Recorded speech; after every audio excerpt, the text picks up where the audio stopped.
Chers élèves, une fois de plus, bienvenue dans cette nouvelle séquence qui concerne l'expression orale.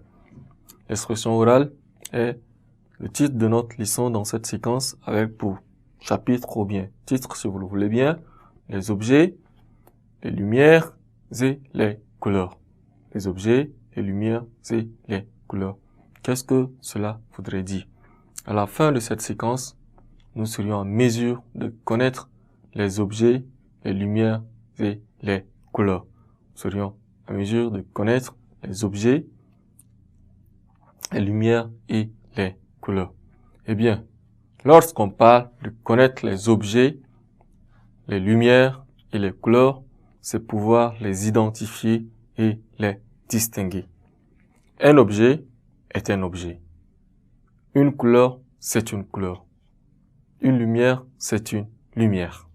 Maintenant, la couleur, par exemple, elle peut jouer deux rôles. Elle peut appartenir à une lumière, elle peut aussi appartenir à un objet. Cet objet est de quelle couleur?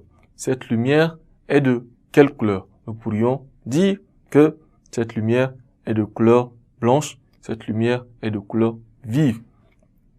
Donc, ce sont là les quelques éléments qui sont là au tableau qui nous aideront à pouvoir parcourir et chercher les éléments de réponse dans cette séquence pour mieux comprendre ce que c'est que les objets, les lumières et les couleurs. Nous disions qu'un objet, c'est une chose qu'on peut attraper, par exemple, un objet. J'ai un stylo ou bien un marqueur en main. Un marqueur, c'est un objet. Un marqueur, c'est un objet.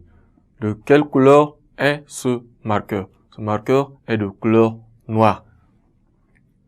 Par exemple, le tableau. Le tableau, c'est un outil ou bien un objet. Donc, un objet, de quelle couleur est le tableau? Le tableau est de couleur blanche.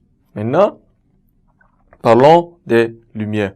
Nous avions la lumière qui est claire, la lumière qui est un peu floue, la lumière qui est un peu sombre. Donc, ce sont là les lumières que nous pourrions également retenir pour pouvoir identifier et les distinguer. Donc, nous avons d'abord les objets, nous avions les lumières et les couleurs. Les couleurs s'appliquent aux objets, s'appliquent aussi aux lumières.